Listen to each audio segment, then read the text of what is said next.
my name is Alec Loai. I'm an AI training specialist with Personal AI, and I'm going to show you how to use our Gmail integration feature to draft emails with your AI. So the first thing that you're going to do is you're going to come over to the My AI section. Under Memory Stack, you're going to click on Integrations. And under Messaging Integrations, you're going to show your API key with Zapier. And this API key is going to be used in what's called a Zap. And the Zap is the integration that we do in order to get your AI to respond to these emails. Now, we'll show you how to create the Zap and do all the integrations in a different video. This one is just to show you how to use the feature. So once the feature has been set up and the integration is finished, you can come to your email and select an email that you want your AI to respond to. Here's a short email.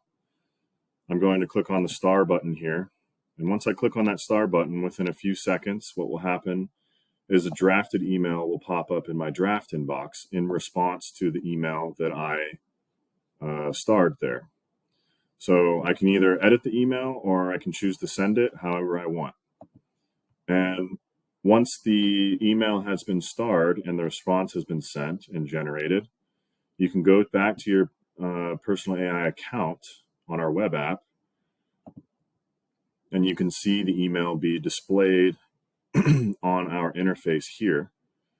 And you can either choose to add the responses to memory or edit them in our app however you please. So that's how our Gmail drafting integration feature works.